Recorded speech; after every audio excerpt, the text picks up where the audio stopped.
सुभद्रेला काही विचार सांगितला.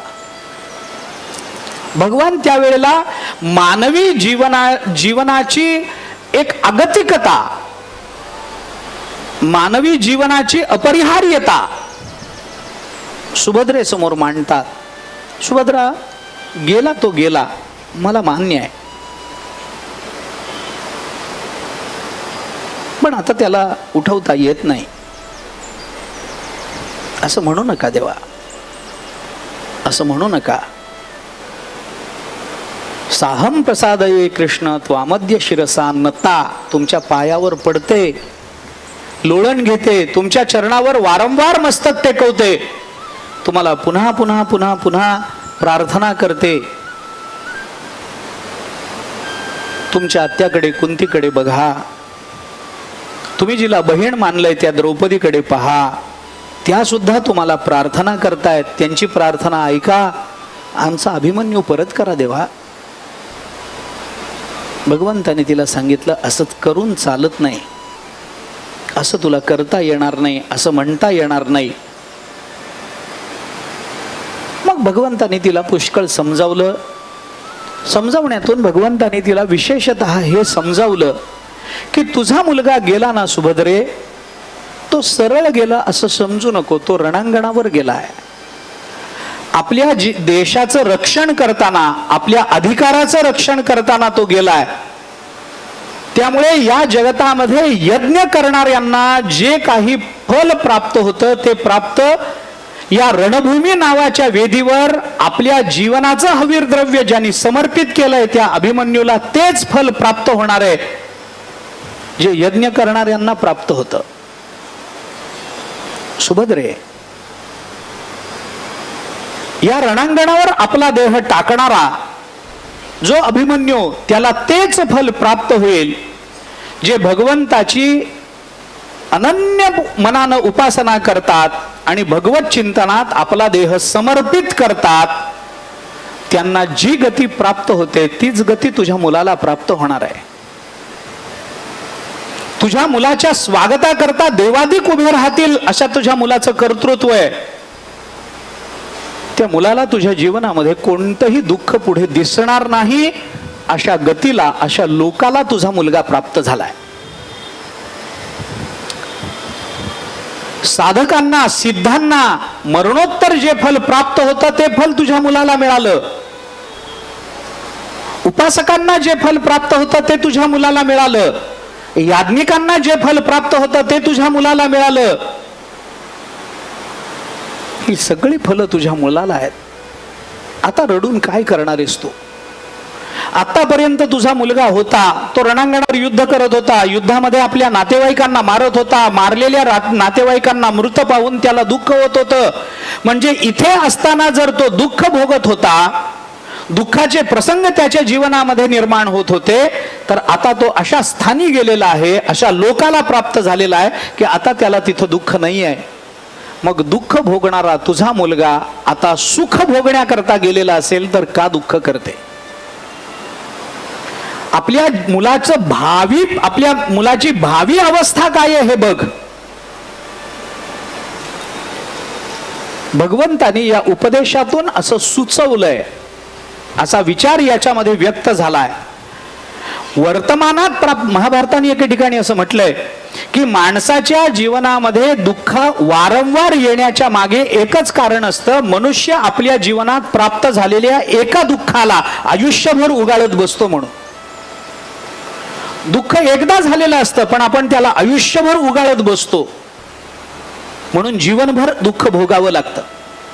दुःख आहे, दुःखाला मर्यादा आहे, दुःखाला मर्यादा घालता येते. तिथल्या तिथं आपण त्याचा विचार करणं बंद केलं, दुःख कमी होत जातं. जिथल्या तिथं सोडून द्या असं सांगतात ना, सोडून द्या, जाऊ द्या, सोडून द्या, काय असतं त्याचं एवढं, काय विचार करत बसला तुम्ही? पण माणूस सोडत नाही, धरून बसतो.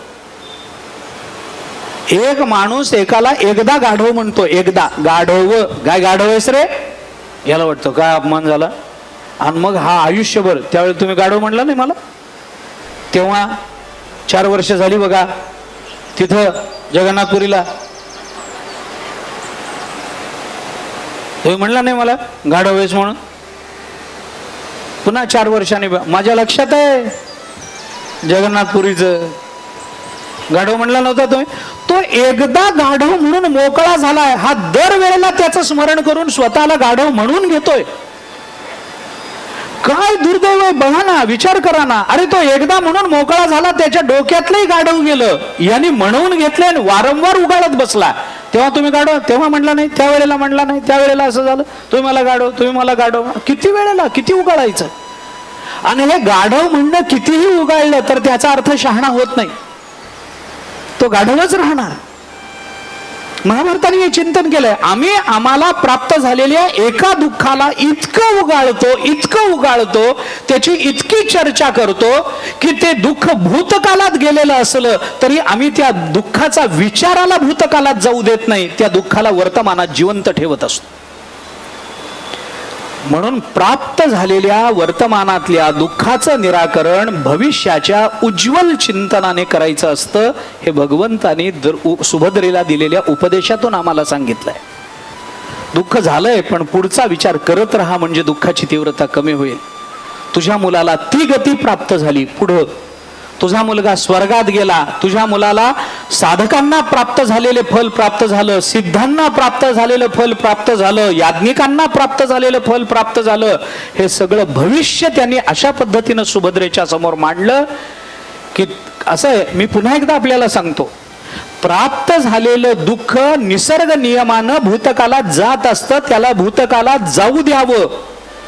दोन्ही प्रयोग करू नयेत. भूतकालातल्या दुःखाचा हात धरून आपणही भूतकालात जाऊ नये आणि भूतकालात जाणाऱ्या दुःखाचा हात धरून त्यालाही आपल्या बरोबर वर्तमानात ठेवू नये. हे दोन्ही प्रयोग आपण करू नयेत.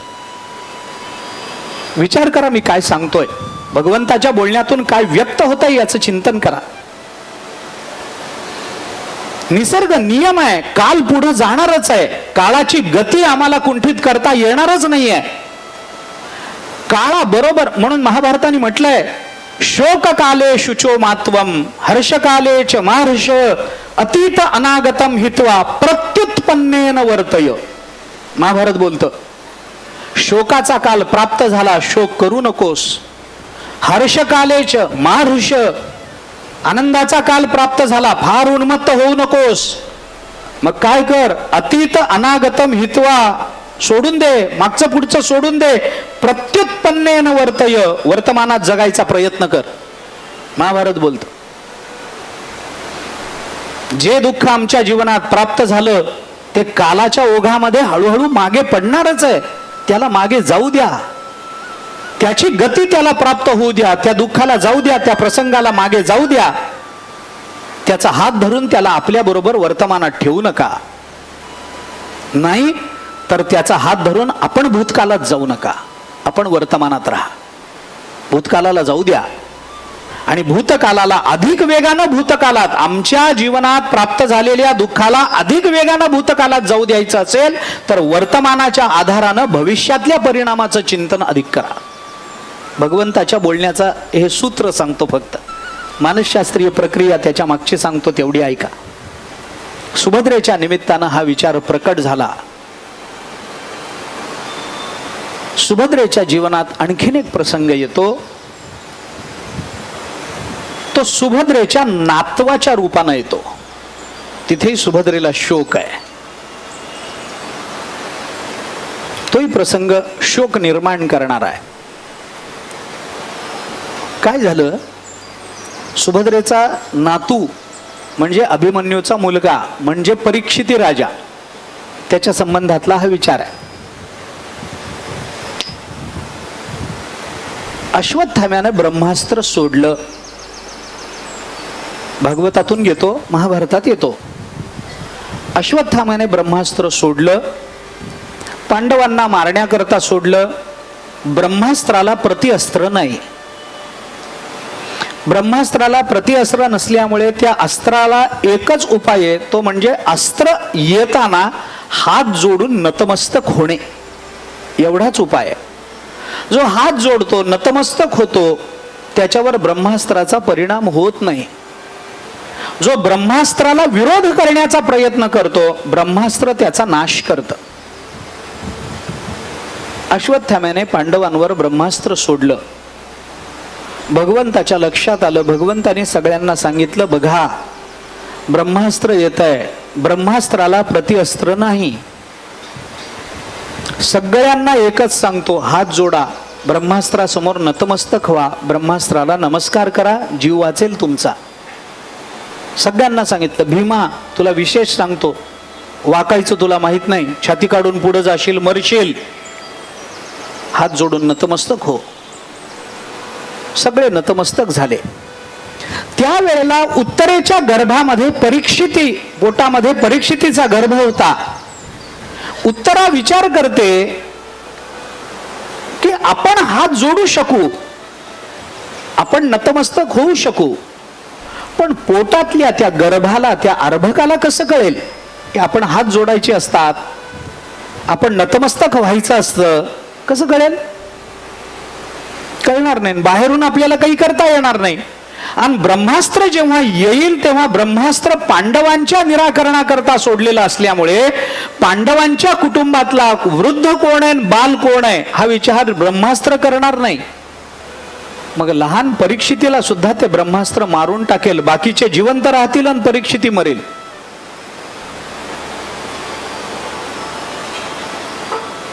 काय करावं? उत्तरेला काही सुचलं नाही. उत्तरा सरळ भगवंताच्या चरणाला लागली आणि भगवंताला प्रार्थना केली, देवा अशी अशी परिस्थिती आहे, काय करू? भगवान म्हणाले, काय करता येईल, काय करता येईल? उत्तरा म्हणाली, मला त्याची चिंता नाही देवा, मला चिंता नाही. ब्रह्मास्त्र आलं, माझा मुलगा हात न जोडेल, नतमस्तक न होईल तर तो गर्भ पडेल, मरेल, याची चिंता नाही मला. पण मी तुम्हाला सावध करायला आली. मी तर माझा नवरा गेला, माझ्या सासूनी जे भोगलं तेच जर माझ्या वाट्याला येणार असेल तर येणाऱ्या प्रारब्धाला मी विरोध करत नाही आहे, पण मी तुमच्या करता बोलते. माझ्या करता काय काय बोलते?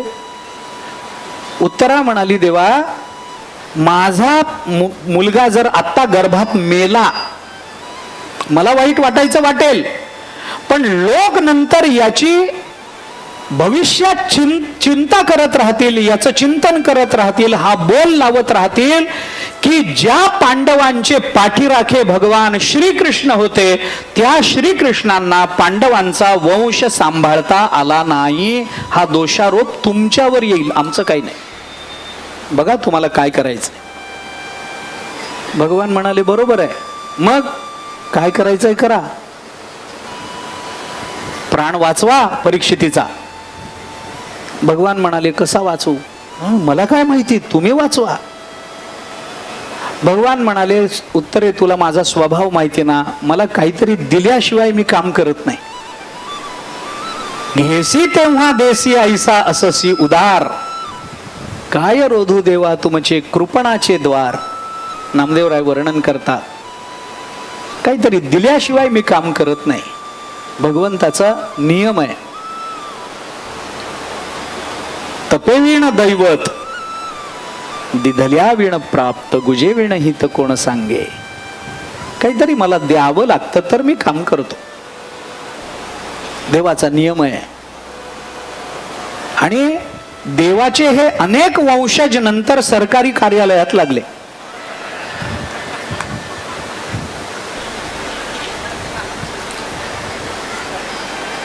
काही दिल्याशिवाय कामच करत नाहीत. म्हणजे त्यांचा दोष नाही, भगवंताचे ते. मी तर त्यांना परमात्माच मानतो. त्यांना काहीतरी द्यावं तर त्यांनी काम करावं. काय पाहिजे सांगा? उत्तरा म्हणाली, काय देऊ? अक्षय तृतीयेचं दान घेता? भगवान म्हणाले, असं घेत नाही. मग सोनं देऊ? भगवान, अगं माझी द्वारका सोन्याची पडली, तुझं गुंजभर सोनं घेऊन करू काय? काय पाहिजे सांग ना देवा, काय पाहिजे सांगा ना. भगवान म्हणाले, उत्तरे मी मागेन ते देशील, देते, पण गर्भ टिकला पाहिजे, देते. बोला काय पाहिजे? भगवान म्हणाले, उत्तरे स्त्रीच्या जीवनातली सर्वोच्च भूमिका असते त्या स्त्रीचं मातृत्व.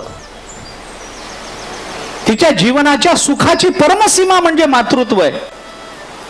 स्त्रीच्या आयुष्याची परमसीमा, मर्यादा आनंदाची परिपक्वतेची, जीवन धन्यतेची मर्यादा म्हणजे मातृत्व आहे. मला ते मातृत्व देतेस का सांग. तू मातृत्व दे, तुझ्या गर्भाचं देते. मातृत्व देण्याचा संकल्प झाला, संकल्प सोडला. भगवंताने मातृत्व मागितलं. त्याचं सरळ कारण इतकंच आहे की परीक्षितीचं रक्षण करायचं असेल तर भगवंताला उत्तरेच्या गर्भात जाऊन परीक्षितीचे हात जोडावे लागणार होते. आणि अशा दुसऱ्या स्त्रीच्या गर्भात जाण्याकरता कुणालाही बाहेरच्या व्यक्तीला परवानगी नसते. असं एकदम कुणाच्या गर्भात जाता येत नाही. मग याच्याकरता तिला माता मानलं तर तिच्या गर्भात जाता येईल या विचारानं तिचं मातृत्व घेतलंय. तिचं मातृत्व घेण्याच्या मागे कारण की हिच्या गर्भात आपल्याला जावं लागणार आहे. आणि परस्त्रीच्या गर्भात आपल्याला शिरता यायचे अधिकार जर आपल्याला नसेल तर तिचं मातृत्व दानात घ्या आणि त्या मातृत्वाचा, तिच्या मातृत्वाचा स्वीकार करून तिच्या गर्भामध्ये प्रवेश करा. भगवान गर्भामध्ये गेले. परीक्षिती राजाला दर्शन दिलं. परीक्षितीचं रक्षण झालं. ब्रह्मास्त्र आलं पण तरीही परीक्षित निश्चित पडले, मेल्यासारखे झाले. सुभद्रेला पुन्हा एकदा दुःखाच्या प्रसंगाला तोंड द्यावं लागलं. सुभद्रा पुन्हा रडायला लागली. मुलगा तर गेला, आता नातूही गेला, काही करता येणार नाही. पण सुभद्रा म्हणते, उत्तरा म्हणते त्या दृष्टीनं याच्यात दोष पांडवांचा नाहीये, दोष परीक्षिती राजाचा नाहीये. याच्यामध्ये दोष असलाच तर तो दोष भगवान श्रीकृष्णाचा आहे असं सुभद्रेला वाटलं. म्हणून सुभद्रा भगवंताकडे गेली आणि भगवंताजवळ खूप रडली. म्हणजे अगदीच मान्य आहे, सहज आहे. आपलं अंतःकरण मोकळं करण्याकरता स्त्रीला सासरपेक्षा माहेर नेहमी जवळचं असतं. आपलं दुःख व्यक्त करण्याकरता स्त्रीला सासरच्या लोकांपेक्षा माहेरच्या लोकांची जवळीक जास्त असते, वाटते. हे मानसशास्त्र आहे, याच्यात दोष नाही आहे. भगवंताजवळ जाऊन खूप रडली सुभद्रा. देवाला सांगायला लागली, देवा हा माझा नातू आहे. माझा नातू म्हणजे तुमचाही नातूच की देवा. या तुमच्या नातवाची अवस्था बघा. वास्तविक सगळं युद्ध संपलंय. तसं कौरव सगळे जवळजवळ नष्ट झालेत, सगळेच नष्ट झालेत. आणि त्याच्या नंतर त्याचा जन्म आहे. कौरव असताना याचा जन्म झाला असता, युद्धामध्ये कौरवांनी याला मारलं असतं तर माझी तक्रार नव्हती, मी तसं विचारानं सहन केलं असतं. पण मारणारा शत्रू नसताना सुद्धा हा जर मरत असेल तर मला विचित्र वाटतं देवा. काय म्हणणं काय, हा नष्ट झाला, हा मेल्यासारखा झालाय. अश्वत्थाम्याने हे ब्रह्मास्त्र सोडलं, त्याचा परिणाम याच्यावर झाला. हा मरतो आहे. सुभद्रा देवाला याची जाणीव करून देते. हा मेला, हा जर उठलाच नाही, आमचा तर वंश चालणार नाहीच आहे. आम्ही तर जाऊ, आम्ही तर माणसंच आहोत. पण देवा याची चर्चा काय होईल, चांगल्या लोकांमध्ये याची चर्चा काय होईल, धर्मराज युधिष्ठिर काय म्हणतील. किम वक्षति धर्मात्मा धर्मराजो युधिष्ठिरहा. धर्मराज युधिष्ठिर काय म्हणतील, सत्य बोलणारे धर्मराज ते काय म्हणतील. अरे भगवान आहेत जवळ, भगवान आमचे पाठीराखेत आणि आमचा वंश बुडाला. आतापर्यंत केलेला परमार्थ आमचा वाया गेला काय. आमच्या भक्तीचं सातत्य देवाला टिकावं असं वाटलं नाही काय. आमच्या भक्तीमध्ये काही दोष निर्माण झाला का, असं कोण म्हणेल. धर्मराज युधिष्ठिर म्हणतील. जग चर्चा करायची ती करेलच. एक लक्षात घ्या, जग काय म्हणतं आपल्याबद्दल, ते चांगलं बोलतं का वाईट बोलतं, याच्यापेक्षा सुद्धा विद्वान माणसं आमच्याबद्दल काय बोलतात याचा आपल्या मनावर परिणाम झाला पाहिजे. जग आम्हाला चांगलं म्हणतंय, पण एखादा विद्वान जर वाईट म्हणत असेल तर जग चांगलं म्हणतं याच्या आनंदापेक्षा विद्वान आमचा दोष दाखवतो याचा आपल्याला थोडा अंतःकरणामध्ये विचार आला पाहिजे, याचं वाईट वाटलं पाहिजे. शहाणी माणसं आपल्याला नावं ठेवतात. म्हणून धर्मराज युधिष्ठिराला ते जे प्रश्न विचारलेत महाभारतामध्ये, कश्चित प्रश्नावली म्हणून तो जे प्रकरण महाभारतात प्रसिद्ध आहे, त्याच्यामध्ये ते धर्मराज युधिष्ठिराला भीष्माचार्याने विचारलेले प्रश्न आहेत. शरपंजरी पडल्यानंतर कसा राहतोस तू, न्याय देतोस ना, अन्यायाला दूर करतोस ना. त्याच्यामध्ये भीष्माचार्यांनी एक प्रश्न धर्मराजाला असा विचारलाय, 100 मूर्खाला आपल्या दरबारातून काढून एका शहाण्याला तू आश्रय देतोस ना, असा प्रश्न भीष्माचार्याने विचारलाय. 100 मूर्खांना दरबारात आश्रय देण्यापेक्षा एका शहाण्याला आश्रय देतोस ना. म्हणजे 100 माणसं काय बोलतात याच्यापेक्षा एक शहाणा माणूस तुम्हाला काय बोलतो याचा विचार तुम्ही केला पाहिजे. म्हणून सुभद्रा म्हणते, जग काय म्हणेल माहित नाही, धर्मराज युधिष्ठिर काय म्हणतात ऐका देवा. त्यांना काय वाटेल, भगवान असताना आमचा वंश वाढला नाही, आमच्या वंशाचं सातत्य टिकलं नाही. अर्जुन काय म्हणेल ज्याने आयुष्यभर तुमची उपासना केली. देवा, माझा मुलगा अभिमन्यू या 5ही भावांना अत्यंत प्रिय होता.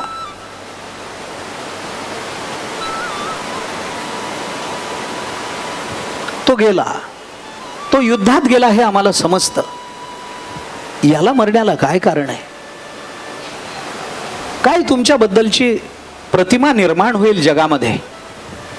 चांगलं नाही, चांगलं नाही.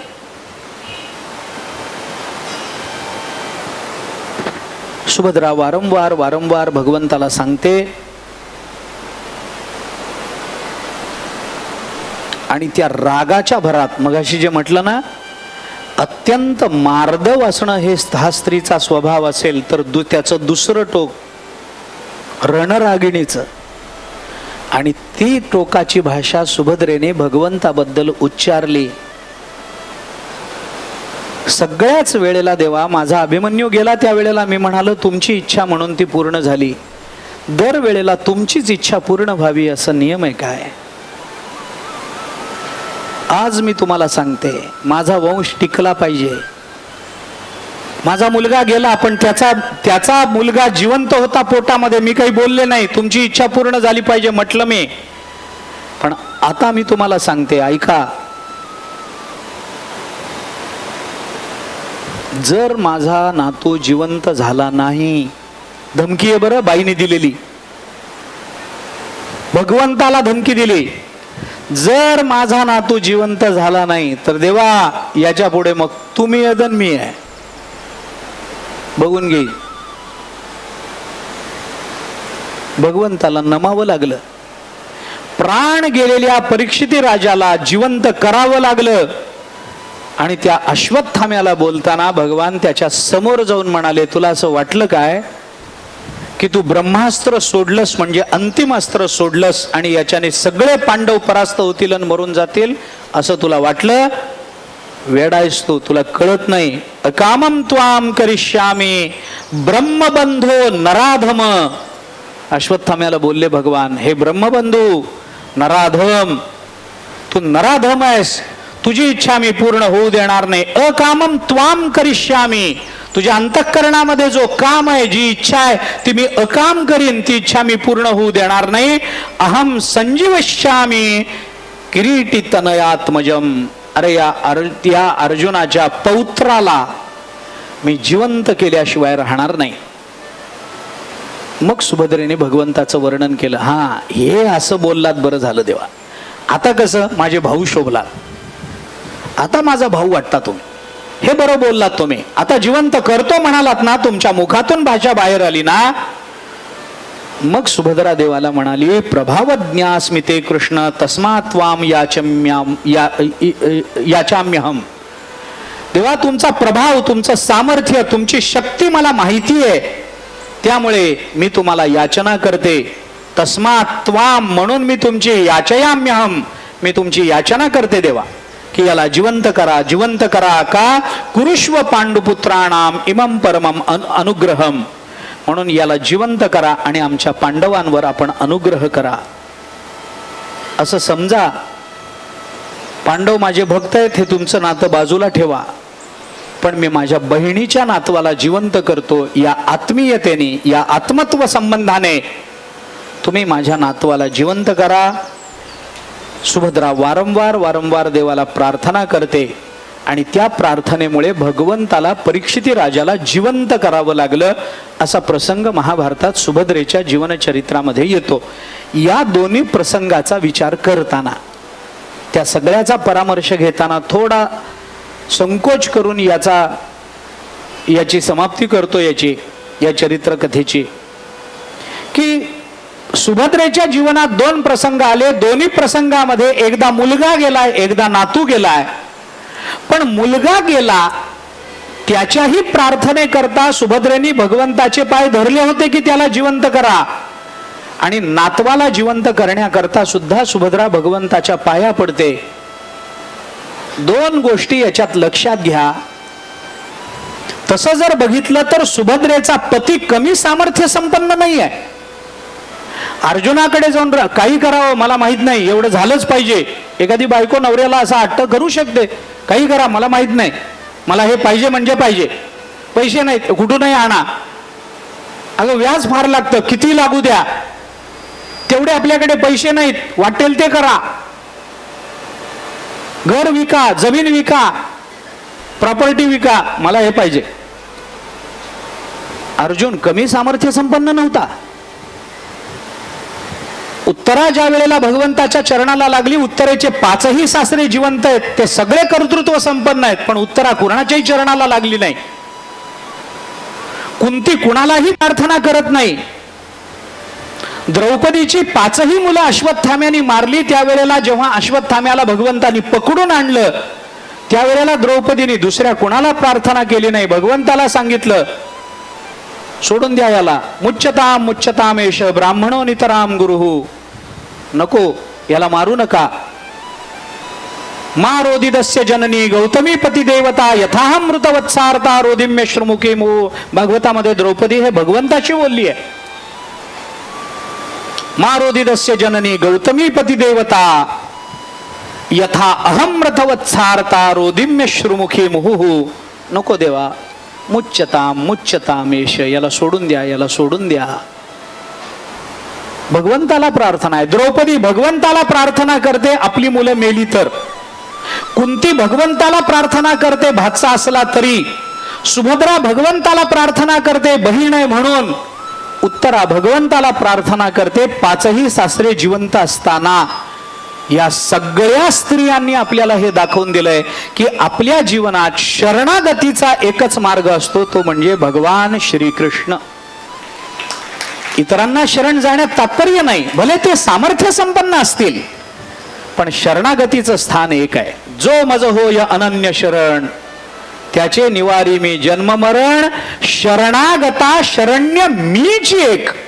ज्ञानोबरांनी चिंतन केलंय, अरे शरणागताला शरण्य मीच एक आहे. म्हणून तुकोबाराय म्हणतात, तुझं विण कोणा शरण जाऊ नारायणा, ऐसा मी न देखे कोणी दुजातीही त्रिभुवनी. देवा तुमच्याशिवाय कोणाला शरण जाऊ. या स्त्रियांनी हे दाखवून दिलं. शरणागतीचं स्थान एक आहे, तो म्हणजे परमात्मा.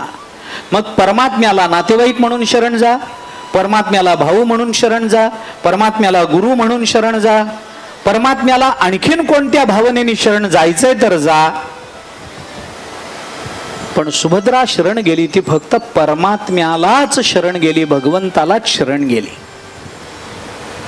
आणि शरणागताचा विचार कसा असावा हे सुभद्रेने आपल्याला दाखवून दिलं. एक प्रसंग अभिमन्यूच्या मरणाचा आहे आणि दुसरा प्रसंग आहे तो परीक्षितीच्या मरणाचा आहे. दोन्हीकडे सुभद्रा भगवंताला शरण जाते. अर्जुनाला सांगत नाही की तुम्ही काही करा आणि याला जिवंत करा म्हणून. अर्जुनाने हे प्रयोग केलेले आहेत, पण अर्जुनाला ती सांगत नाही आहे, ती भगवंताला सांगते. कोणा सांगो सुख दुःख, कोण निवारील दुःख भूक. तुकोबाराय म्हणतात, आपलं दुःख कुणाला सांगायचं. अरे मंत्र्या तंत्र्याला दुःख सांगण्यात तात्पर्य सांगायचंय ना, भगवान आहेत ना, आपले आहेत ना, त्यांच्या जवळ जाता येताना आपलं मन ओळखतात ना, आपलं दुःख त्यांना सांगावं. सुभद्रा भगवंताला शरण जाते.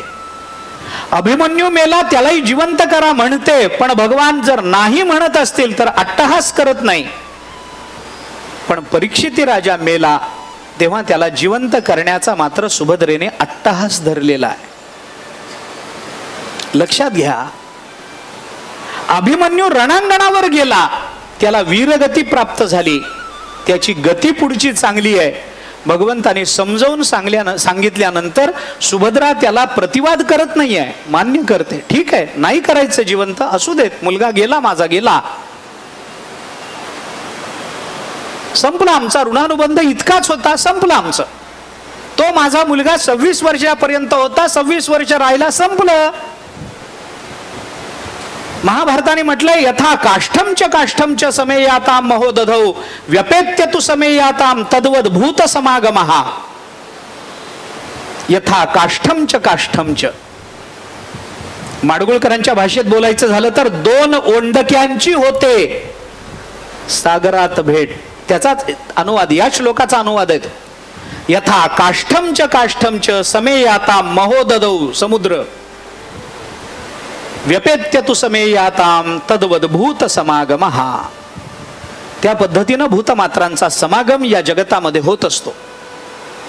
होता, तेवढाच ऋणानुबंध होता आमचा, संपला. त्याचा आणि माझा ऋणानुबंध एवढा होता, तो संपला, तर त्याला जिवंत करा हा माझा हट्ट नाही. पण भगवंताची उपासना आणि आमचा परिवार, आमचं कुल, याचा ऋणानुबंध सातत्याने टिकायचा असेल तर माझ्या नातवाला जिवंत करा हा अट्टहास आहे. आग्रह कुठे करायचा असतो हे लक्षात घ्या. व्यक्तिगत जीवनामध्ये आमचा ऋणानुबंध तेवढाच होता, माझा अट्टहास नाहीये, कारण माझा आणि त्याचा संबंध आहे, मुलाचा आणि माझा संबंध आहे, 2 जीवांचा संबंध आहे, काही म्हणणं नाही. पण परमार्थाचं सातत्य टिकणार असेल, कुलपरंपरा भगवत निष्ठेच्या संबंधाने चालणार असेल, भगवत भक्तीची परंपरा पुढे चालणार असेल, तर मग नातवाला मरू देणार नाही. मग ही परंपरा जिवंत ठेवण्याकरता, तुमची उपासना जिवंत ठेवण्याकरता, तुमच्याबद्दलची निष्ठेचा आदर्श जगतामध्ये निर्माण करण्याकरता माझ्या कुळातल्या पुढच्या पिढीनं जिवंत राहिलंच पाहिजे, याचा मात्र अट्टहास माणसाने केला पाहिजे. अभिमन्यू मुलगा आहे, परीक्षिती नातू आहे, पण नातवावर मुलापेक्षा प्रेम जास्त असतं. नातू म्हणजे दुधावरची साय असं म्हणतात. दूध बाई वाढेल, साय वाढत नाही कोणाला. दूध वाढेल, नवरा जरी जेवायला बसला, दूध पाहिजे म्हणल्यावर भांड आणेल, ते दुधाचं फुळूक पाणी त्याच्या पानात वाढेल, पण साय अशी 2 बोटानं मागे ओढून धरी देत नाही कोणाला, जपत राहते साय. नातवाबद्दल विशेष प्रेम असतं, मान्य आहे, हे आहे, निसर्ग आहे, प्रश्न नाही. परंतु नातवा करता अट्टहास आहे, पण मुला करता अट्टहास नाही. का? कारण मुलाचा संबंध इथंच संपणार आहे, नातवाचं चरित्र भगवत भक्तीच्या दृष्टीने चालू राहणार आहे. भक्ती चालू ठेवणारा नातू आहे, म्हणून तो जिवंत व्हावा. आणि मुलाचा माझा ऋणानुबंध आहे, पण मुलाला वीरगती प्राप्त झाली, इथं थांबलं तरी चालेल, अट्टहास नाही आहे. सुभद्रेचा हा विचार लक्षात घ्या. आपण हट्ट कशाचा करायचा असतो, कोणत्या भूमिकेत करायचा असतो, काय डोळ्यासमोर ठेवून करायचा असतो, हे लक्षात आलं पाहिजे. हा, भगवत भक्ती करता अट्टहास करा. मला तुम्ही इकडं नेलंच नाही, मला फिरायलाच नेलं नाही, किती दिवस झाले, आता अमेरिकेत फिरायला जाऊ, आता महाबळेश्वरला जाऊ, आता इकडं जाऊ, आता तिकडं जाऊ, याचा हट्ट करण्यापेक्षा जगन्नाथपुरीला जाऊ.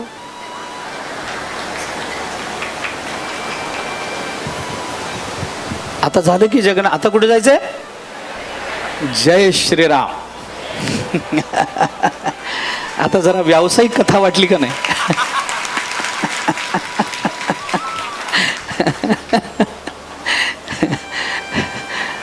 मधून मधून जय श्रीराम म्हणलं की कसं व्यावसायिक कथा असं मस्त. राधे राधे.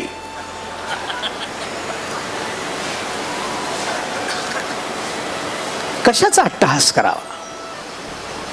आपली भक्ती परंपरा, आपली विचार परंपरा, आपली कुलपरंपरा सातत्याने टिकावी, याचा अट्टहास असावा. आपलं नातं टिकावं, याचा अट्टहास ठेवण्यात अर्थ नसतो. आपला संबंध टिकावा, हा तर संबंध संपणारच आहे ना आज ना उद्या. आपलं तरी शरीर पडणार आहे, नाही तर संबंधिताचं तरी पडणार आहे. ऋणानुबंध कधी ना कधी तरी संपणारच आहेत ना. आपलं शरीर आज ना उद्या पडणारच आहे. काय ते नित्य राहणार आहे? ते टिकणार आहे? ते संपणारच आहे. ते संपलं की तो तरी आपल्याला तिलांजली देईल, नाही तर आपण त्याला देऊ. कोणी ना कोणाचा तरी अंगठा वाकडा करणं आहेच आहे. तो संबंध संपणारच आहे. पण भक्तीचं सातत्य टिकलं पाहिजे, निष्ठेचं सातत्य कुलाचं टिकलं पाहिजे. कुल परंपरा भक्ती संबंधानं राहिली पाहिजे, भगवत चिंतन संबंधानं राहिली पाहिजे. त्याचा अट्टहास असावा. म्हणून परीक्षितीला उठवण्याकरता नाही ते धमक्याने बोलले, पण अभिमन्यूला उठवण्याकरता मात्र कधी गळ घातली नाही. नाही ना देवा उठवायचं, मान्य आहे, मान्य आहे, तुमची इच्छा म्हणून माझा मुलगा गेला. आणि परीक्षिती गेला कोणाची इच्छा?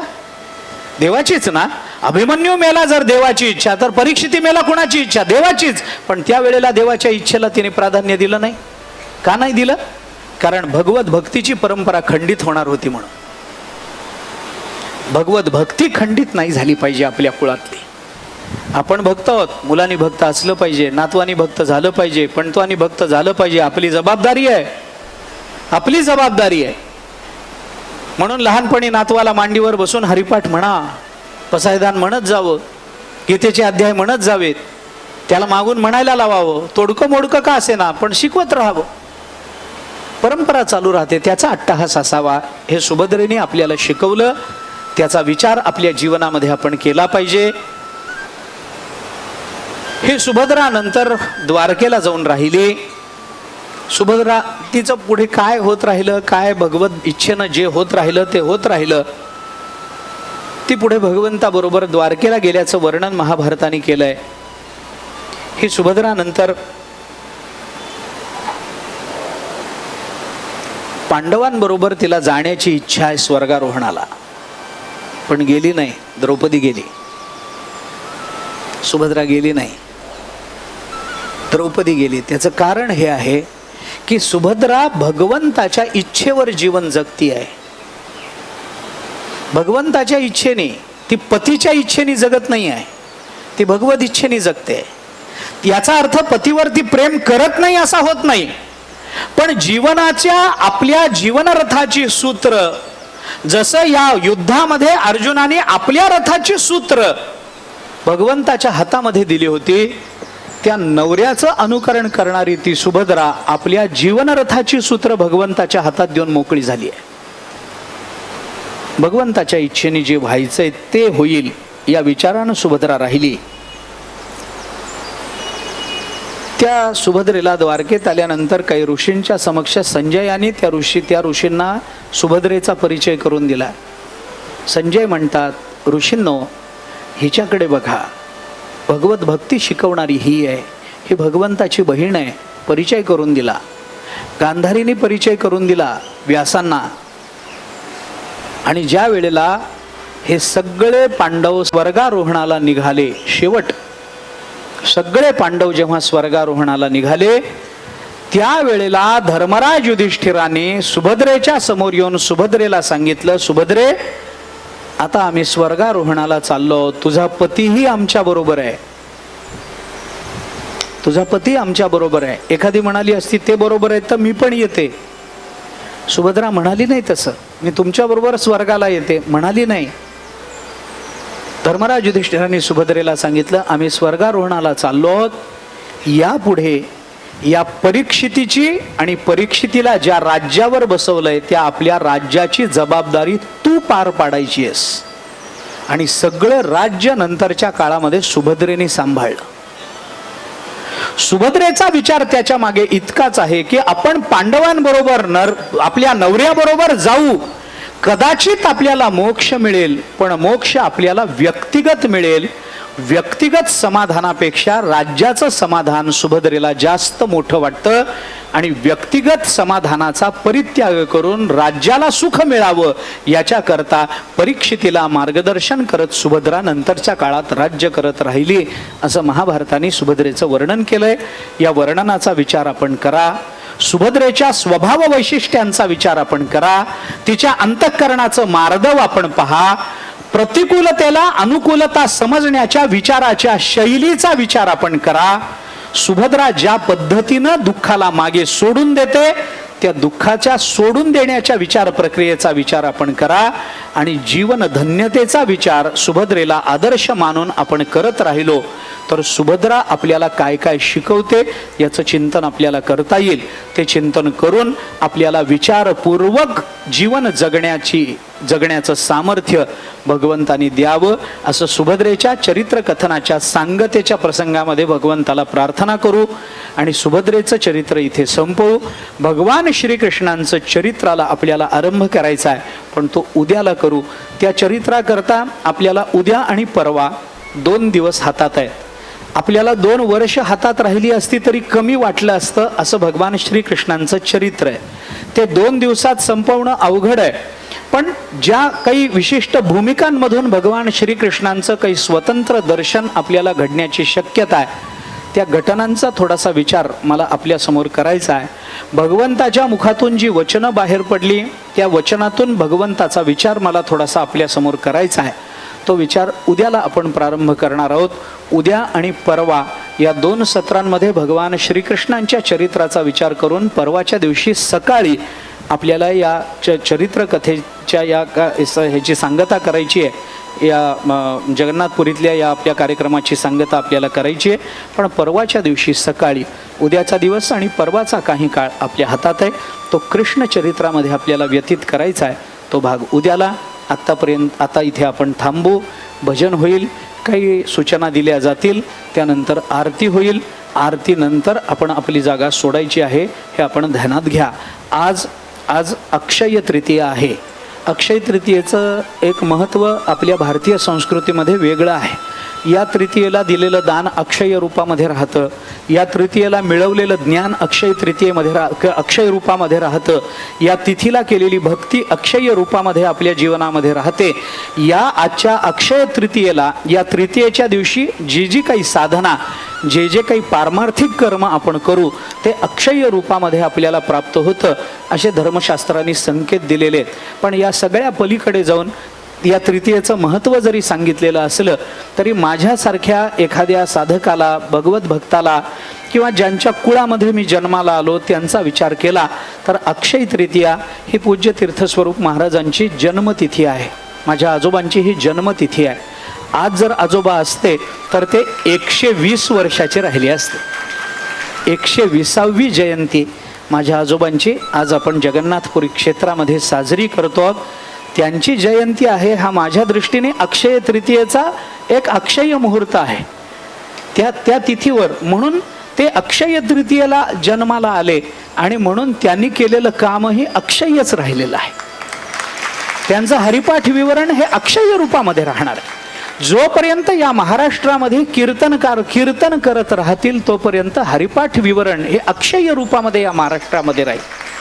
तोपर्यंत नारद महर्षींचं भक्तिसूत्र या महाराष्ट्रातल्या कीर्तनकारांना, साधकांना, अभ्यासूंना, भक्तांना दिशा देत अक्षय रूपामध्ये राहील. त्यांनी लिहिलेलं पसायदान अक्षय रूपामध्ये ज्ञानोबा यांच्या कीर्तीचं महिमान गात राहील.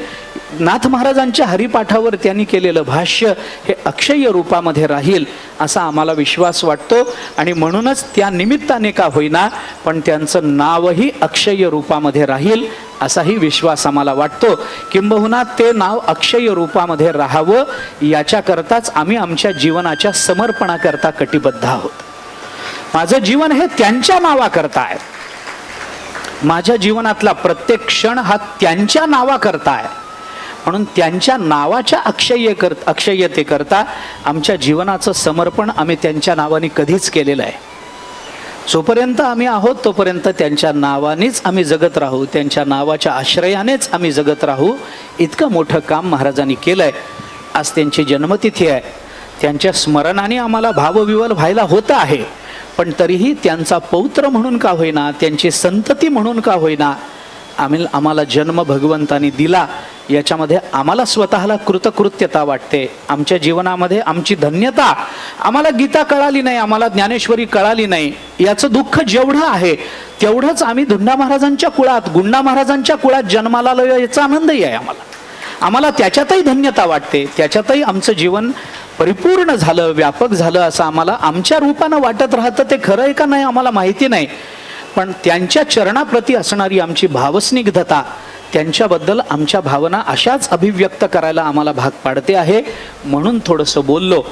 त्यांची जयंती आज आहे, त्यांचं स्मरण करतो, त्यांचं चिंतन करतो. आमच्या आयुष्यासह आम्ही केलेल्या आत्तापर्यंतच्या सगळ्या सेवा त्यांच्या चरणी समर्पित करतो.